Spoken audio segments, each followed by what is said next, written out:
നിങ്ങൾക്കറിയുമോ കാൽനടയാത്രയിൽ വൈദ്യുതി ഉൽപ്പാദിപ്പിക്കുന്ന സംവിധാനം ജപ്പാനിൽ ഉള്ള കാര്യം?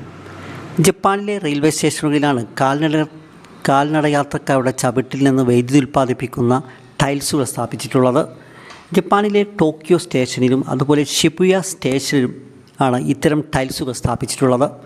ഒരു പ്രത്യേകതരം മെറ്റീരിയൽസ്, അതായത് സെറാമിക് കോഡ്സ്, പോളിമർ തുടങ്ങിയ മെറ്റീരിയലുകളിൽ ചവിട്ടുമ്പോഴാണ് മെക്കാനിക്കൽ എനർജി വൈദ്യുതി എനർജിയായി മാറുന്നത്.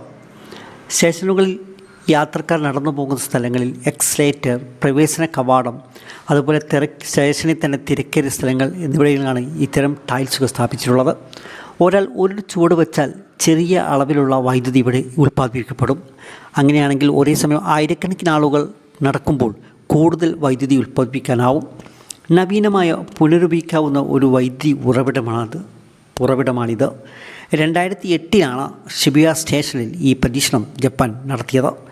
പ്രകൃതി സൗഹൃദ വൈദ്യുതി ഉൽപ്പാദനത്തിന് പുതിയൊരു ചുവടപ്പാണിത്. കേരളത്തിലെ തിരക്കേറിയ സ്റ്റേഷനുകളിലും ഇത്തരം പരീക്ഷണങ്ങൾ നടത്തണം. വൈദ്യുതി കൂടുതൽ കാര്യക്ഷമമായി ഉൽപ്പാദിപ്പിക്കാൻ നാം സന്നദ്ധരാവണം.